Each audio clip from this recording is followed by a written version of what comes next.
en Primera de Juan, el capítulo 3.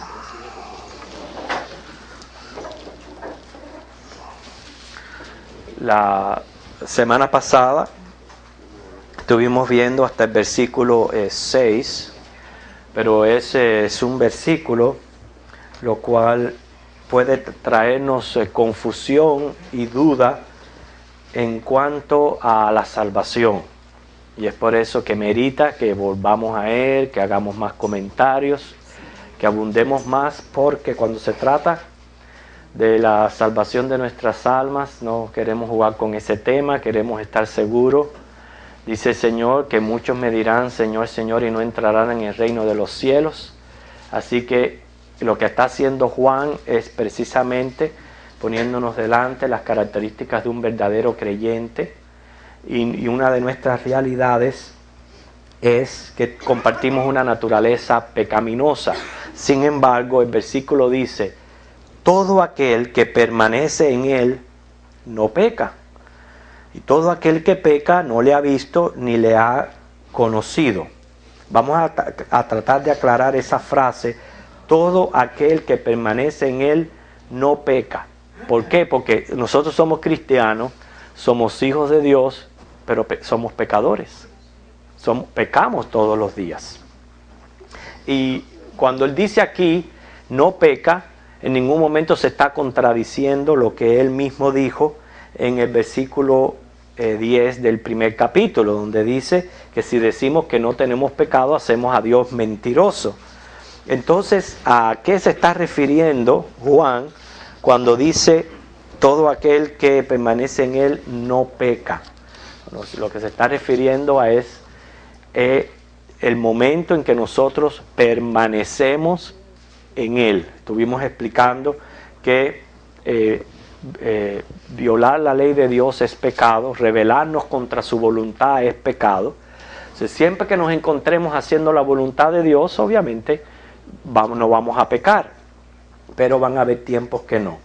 No podemos ignorar, hermanos, por más, como dice, que tratemos de luchar en nuestras vidas, no podemos, por más prudente que seamos, ignorar nuestra lucha espiritual, una lucha espiritual que Pablo menciona muy bien en el capítulo 6 de Romanos. No quiero tomar el tiempo para leer todo este capítulo, pero usted lo puede leer en su casa. Donde fíjese, Romanos 6:1, cuando dice: ¿qué pues diremos? ¿Perseveraremos en el pecado para que la gracia abunde? O sea, ahora que nosotros estamos viviendo bajo la gracia, significa que vamos a pecar así, no más. Y Pablo dice: en ninguna manera.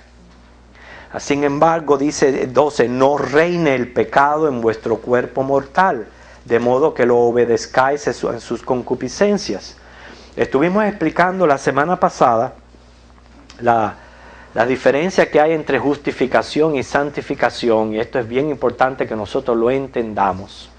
Y aquí lo que se está tratando es el llamado continuo que tiene el cristiano hacia la santificación de su vida. Porque a pesar de que Pablo dice: perseveraremos en el pecado, en ninguna manera, y dice: no reine pues el pecado en nosotros. Sin embargo, en el próximo capítulo, en el capítulo 7, del 1 al 25, usted también lo puede leer en su casa, él expresa así en el capítulo 15, dice: porque lo que hago no lo entiendo, pues no hago lo que quiero, sino lo que aborrezco, eso hago. Y si lo que no quiero, esto hago, apruebo que la ley es buena. De manera que ya no soy yo quien hace aquello, sino el pecado que mora en mí. Y yo sé que en mí, esto es, en mi carne, no mora el bien, porque el querer el bien está en mí, pero no el hacerlo. Porque no hago el bien que quiero, sino el mal que no quiero, eso hago. Y si hago lo que no quiero, ya no lo hago yo, sino el pecado que mora en mí. Así que queriendo yo hacer el bien, hallo esta ley, que el mal está en mí. Y luego en el 24, después que él analiza esa condición, esa situación, delante de la gracia de Dios, Él dice, miserable de mí. Dice como él está verdaderamente entendiendo su condición de pecador. Dice, miserable de mí. Y ahí resalta una pregunta. ¿Quién me librará de este cuerpo de muerte? Gracias doy a Dios por Jesucristo, Señor nuestro. Fíjense, gracias doy al Señor por Cristo. ¿Por qué Él da gracia a Cristo? Bueno, porque la justicia de Dios está siendo imputada en nosotros. Y por esa justicia de Dios es que nosotros podemos gozar de salvación, de vida eterna, podemos tener una comunión con Dios. Y también, gracias a Jesucristo, que podemos gozar de momentos de gozo y de placer y de santidad en Cristo Jesús. De lo contrario, que fuera de nuestra vida. Por eso es que Él da gracias a Cristo Jesús. ¿Quién nos puede librar? Jesucristo. ¿Cómo nos libra? Con su sangre. Sabe que su sangre nos limpia de todo pecado. Y también con su poder santificador. Quiero en este aspecto leerles un poema. Un poema de un español, Taibo Sienes. Y en este poema él expresa lo que muchos de nosotros pasamos a diario cuando nos vemos que hemos pecado contra Dios. De alguna manera sentimos ese dolor profundo, ¿verdad?, en nuestro ser. Y él lo expresa así en una manera poética, de esta manera. Dice, pequé, Señor, y debo revelarte, con amargura de alma, mi osadía. Dice, me abruma mi pecado noche y día, y pruebas de pesar quisiera darte. Ninguna excusa puedo presentarte, pues por demás tu ley yo conocía, y en lo íntimo del alma bien sabía que mi pecar habría de enojarte. Mas, oh Señor, mi natural humano, a veces por el mal ganado advierto, y al espíritu vence la materia. Que siempre, Padre, sobre mí tu mano, al conducirme por camino cierto, muéstrame del pecado la miseria. Ya como él expresa en este poema, ¿verdad?, el dolor que él siente por pecar contra Dios. Y hermano, nosotros tenemos que ser sinceros con el Señor. Dice Proverbios 28:13, que el que encubre su pecado no prosperará, pero el que los confiesa y se aparta alcanzará misericordia. Quiere decir que lo que a mí me conviene es ser sincero delante del Señor. No podemos aparentar lo que no somos. Somos pecadores. Pero sin embargo el versículo está diciendo aquí de que el que permanece en Él no peca. O sea que nosotros vamos a experimentar como hombres que somos un ciclo donde pecamos, procedemos a arrepentirnos, a confesar y a santificarnos. Se dice que Heródoto, el historiador griego, es un historiador griego de verdad, aunque el nombre sea chistoso, pero él registra el hecho de que el rey persa, Darío, una vez se torció el tobillo. Se encontraba cazando y se torció el tobillo. Y aquel pie se le hinchó y no sé si había cogido infección, pero el caso es que el dolor era grandísimo. Se había pasado prácticamente 7 días y 7 noches en dolor, sin poder dormir. Habían traído a los mejores médicos para tratar de aliviarlo, pero ¿qué va? El dolor era agonizante y no había remedio para él. Hasta que alguien le dijo que él conocía a un tal Democedes de Crotón, que tenía una gran habilidad y conocimiento como médico. Pero este hombre era uno de los esclavos. Y entonces pues lo hacen traer, fue llevado ante la presencia del rey y le hizo un tratamiento que pronto se dio aquella hinchazón, el dolor fue menguando y a los poquitos días ya el rey estaba bien recuperado. Y ustedes saben qué hizo el rey de gratitud. El rey de gratitud por aquella acción del esclavo le regaló 2 grillos de oro.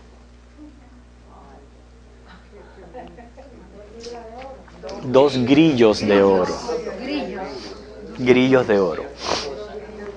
Sí, o sea que él seguía esclavo, pero se los regaló de oro.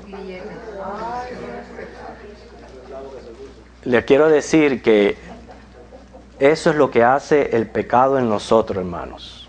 Usted sabe que el pecado esclaviza y que las cadenas del pecado tanto pueden ser de hierro como pueden ser también de oro.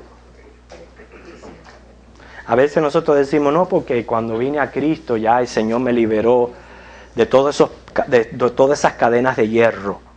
Quién sabe si de la idolatría o de la borrachera o de ser un mentiroso, un ladrón. De cuántas cosas Dios nos pudo haber liberado. Sin embargo, ahora que estamos en Cristo, muchas veces seguimos siendo esclavos, pero con grillos de oro. Les voy a poner un ejemplo de un grillo de oro. Usted sabe lo que dice Hebreos 10:25. No dejarse de congregar como algunos tienen por costumbre. Es una voluntad de Dios que nos congreguemos. Pero ¿qué hago yo? A veces sin tener motivo, sin tener excusa, simplemente dejo de congregarme. Me esclavizo en un anillo de oro, porque ni me estoy dando cuenta que es un pecado. ¿Ve? Como uno se puede también esclavizar con anillos de oro. Y otras cosas que nosotros como cristianos caemos y hacemos, que somos esclavos. Quiere decir, estamos dejando en concluso de que somos pecadores. Pero ¿cómo es posible entonces que Juan dice que aquel que permanece en él no peca? Bueno, que gracias a Cristo y al poder del Espíritu Santo obrando en nosotros, pues van a haber momentos de verdadera comunión y de verdadera santidad con el Señor. Gracias a Jesucristo. Sin embargo, en otros momentos van a ser terribles al sentir la suciedad que hay en nosotros. Pero ahora, la segunda parte del versículo dice aquí, todo aquel que peca. ¿Quiénes son los que pecan? Bueno, el mismo versículo lo dice, los que no le han visto ni le han conocido. ¿Quiénes son estos? Los impíos. Los impíos son los que pecan. Porque ya entendimos nosotros, la parte nuestra, que es la que nos corresponde, a nosotros los creyentes, que somos pecadores. Sin embargo, estamos sosteniendo una lucha genuina espiritual, y que gracias a Cristo y al poder transformador de su Espíritu Santo, no quiere decir que nosotros seamos una factoría de pecado. Van a haber momentos, de genuina comunión con Dios, de gozo y de santidad. Los van a ver. Esos son los tiempos que estamos permaneciendo en su voluntad. Y la voluntad del Señor lo que nos da es gozo. Pero nosotros mismos, por esta naturaleza que hay en nosotros, Dios nos deja saber cuando no nos encontramos haciendo su voluntad, porque sentimos esa tristeza por dentro. ¿No es cierto? Bueno, eso es con relación a nuestra parte, que es la primera parte del versículo. La segunda parte del versículo está tratando de los impíos, que aunque ellos reconocen la diferencia entre el bien y el mal, porque no olvidemos, dice Romanos 2:15, que ellos tienen en sus corazones una ley escrita, y que sus conciencias les dictan también. O sea, no es que el impío tampoco sea una persona que no esté consciente del pecado que hace. El impío está consciente del bien y del mal, y por eso viene a ser un agente responsable ante Dios y le tiene que dar cuentas a Dios, porque él conoce la diferencia entre el bien y el mal. ¿Pueden estos impíos llegar a ser moralistas? Les pongo un ejemplo. Ha tratado con personas que son impías, sin embargo le reclaman al cristiano que se comporte como tal.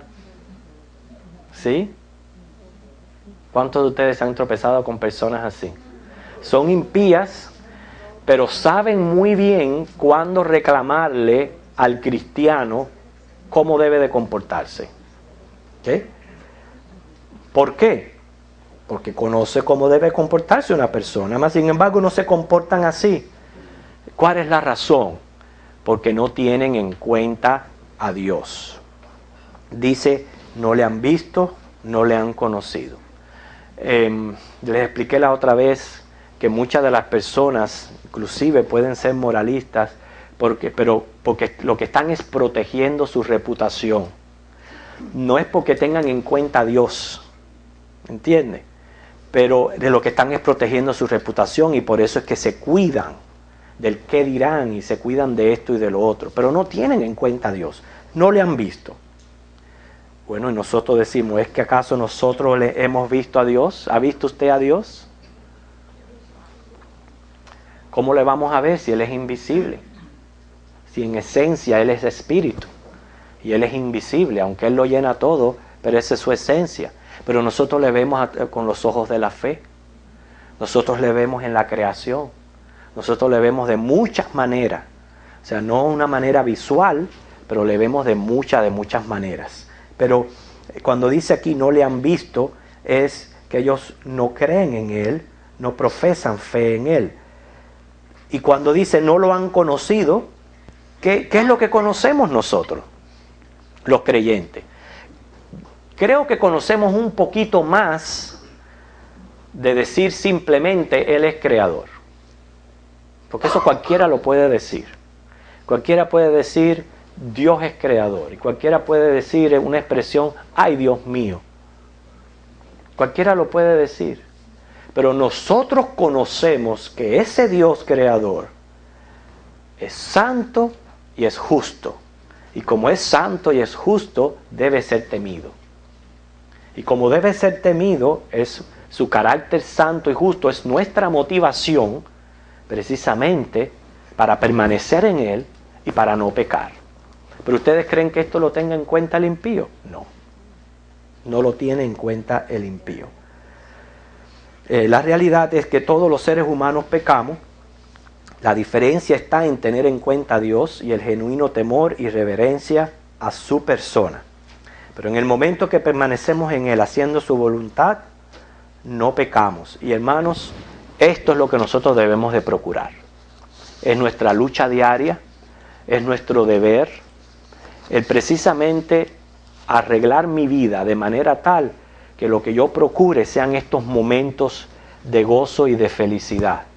Porque yo sé que en los momentos que yo estoy pecando, yo no le estoy siendo de agrado a Dios.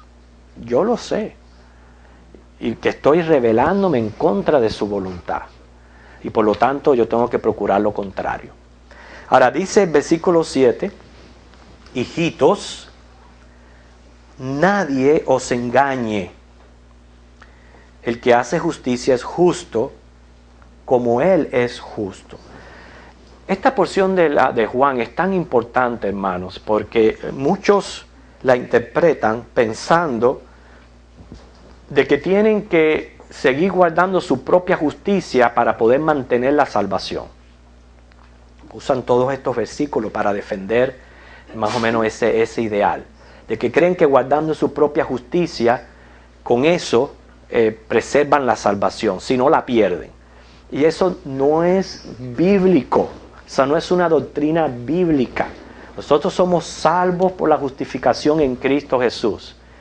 Y si estamos santificados es porque Dios es el que justifica, santifica, y el santificado lo hace precisamente procurando el agrado de Dios. No para ganar nada, ni para ganar favores de Dios, sino es simplemente por agradar a Dios.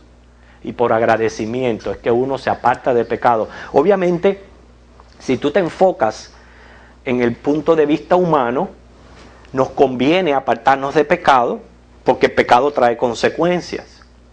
Ahora, en el punto de vista enfocados en Dios, nos apartamos del pecado por el temor y la reverencia ante su presencia. Pero no es porque perdamos la salvación, y eso es lo que tiene a muchos confundidos. Dice aquí, nadie os engañe, el cristiano va a dar fruto de justicia. Lo que está diciendo el versículo. El cristiano, por naturaleza, una consecuencia de su nuevo nacimiento es que va a dar fruto de justicia. ¿Qué es que yo me refiero con fruto de justicia? Me refiero a una señal interna y externa que yo he nacido de nuevo. Interna porque yo no me puedo engañar a mí mismo, porque yo sé, Dios y yo sabemos lo que está ocurriendo en mi interior. Y yo sé si yo he nacido de nuevo y si yo he tenido un encuentro con Cristo. Y el Espíritu me da a mí convicción de eso. Así que no solamente interna, pero también externa. Quiere decir, las demás personas van a poder ver los cambios en mí. Por eso es que no podemos confundirnos. Aquella persona que permanece en pecado, que sería lo contrario al versículo anterior, aquella persona que permanece en pecado no está dando fruto de justicia. No está dando esta señal interna y externa de que ha nacido de nuevo. Hacer justicia aquí equivale a guardar los mandamientos de Dios y a obedecer sus leyes. Por eso es que se usa el calificativo justo, lo cual no quiere decir sin pecado, ¿okay? Y ese calificativo lo vamos también a encontrar añadido a muchos patriarcas del Antiguo Testamento, donde se les llamaba justo. No significa sin pecado, significa una persona que está pendiente de las leyes divinas y las obedece. Claro que no al 100%, porque es pecador, pero está pendiente de ella. Eso es lo que te hace a ti justo. Tú estás pendiente de las leyes de Dios para obedecerlas, porque eso es lo que te va a ti a diferenciar del resto del mundo. ¿Estamos entendiendo hasta aquí? Porque dice, hijito, nadie os engañe, el que hace justicia es justo como Él es justo. O sea, eso va a ser algo natural en nosotros, el querer agradar a Dios y hacer su voluntad y cumplir con sus leyes. ¿Okay? Aunque no lo podamos hacer a cabalidad, aunque no podamos hacerlo a la perfección, pero va a estar el deseo en nosotros, que eso es lo que nos marca de una manera diferente. ¿Okay? Por eso aquí no se está tratando, aunque se está mencionando justo y justicia, no se está tratando de una justificación que ya fue lograda por nosotros por Cristo. Se está hablando de una santificación que no se puede despegar o desligar de la justificación. ¿Entiende? Ahora el versículo 8 dice, el que practica el pecado es del diablo.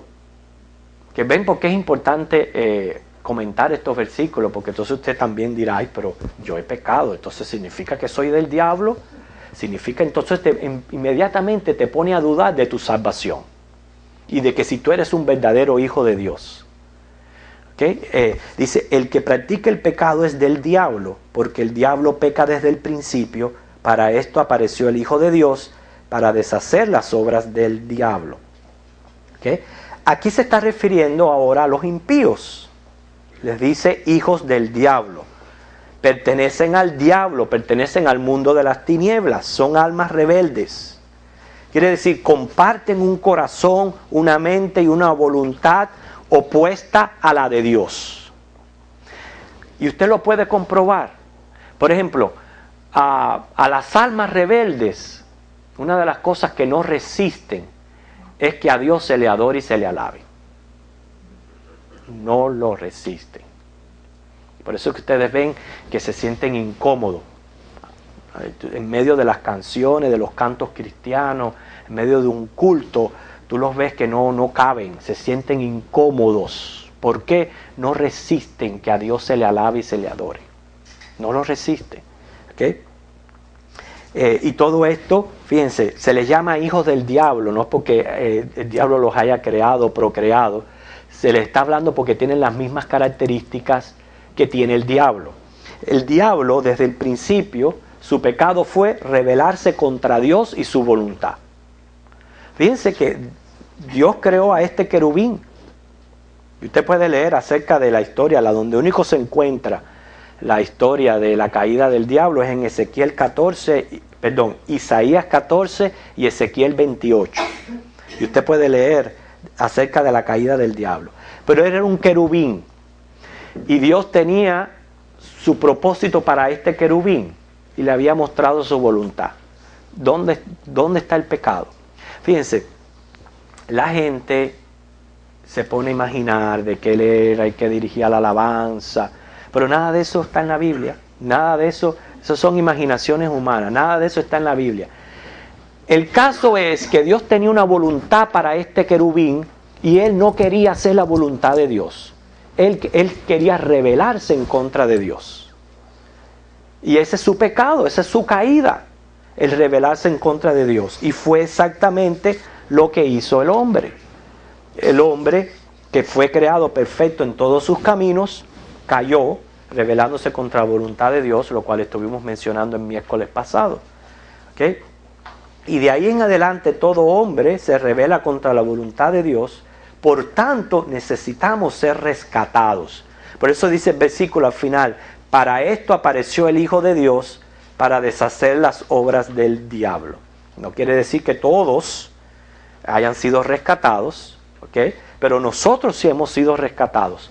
Éramos hijos del diablo, estábamos rebelándonos en contra de la voluntad de Dios, pero fuimos rescatados, otra palabra para redimidos o salvados por Cristo. Quiere decir que ya entonces yo vengo a ser hecho por Cristo un hijo de Dios, en vez de un hijo del diablo.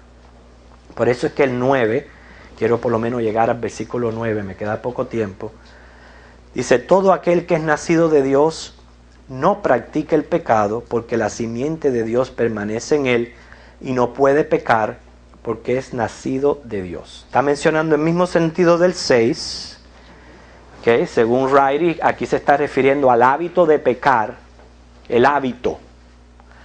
El hábito indica el carácter de la persona. Se está refiriendo al hábito de pecar.